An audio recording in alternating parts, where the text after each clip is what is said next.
In the papers today, calling 2014 the year of hard choices, Chancellor Osborne will today set out plans to slash public spending, cap welfare and create a permanently smaller state if the Tories are elected in the 2015 election, saying that long-term recovery remains in the balance unless austerity is extended. This comes as three major business services today indicate that companies are optimistic about their ability to expand and create jobs this year. But in comments that will balance out the current optimism about the UK's economic recovery, Osborne will highlight that the government is still borrowing too much and paying too much interest on the national debt, requiring a fundamental change in the shape and nature of the state to enable Britain to once again be able to live within its means. This vision of a smaller state is also key to creating distance between the Tories and the other parties ahead of the election. Osborne will say that the only way to permanently cut taxes is to permanently cut the spending that those taxes pay for. David Cameron has also refused to guarantee universal pensioner benefits such as winter fuel allowance, free TV licences and bus passes. Sources at Number 10 have indicated that the Prime Minister is personally committed to the policies but faces major opposition within his cabinet. Cameron has already pledged to keep the triple lock guarantee that state pensions will rise in line with inflation, wages or 2.5% if he's elected, meaning millions can expect an extra £1,000 a year in state pension by 2020.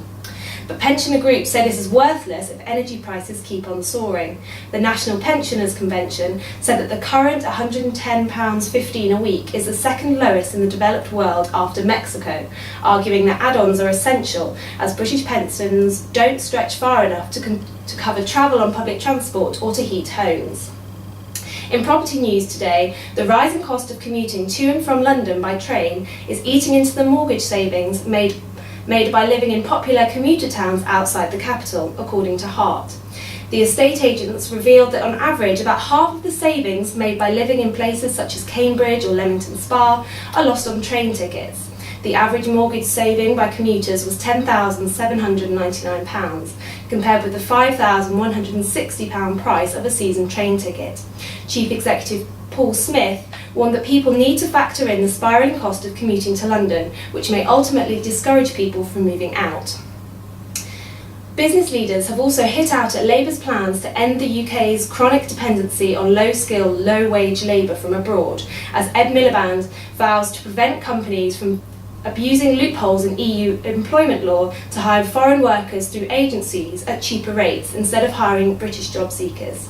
But CBI has claimed that the use of temporary agency workers is perfectly legal and has provided the flexibility needed to keep our economy going throughout the credit crisis.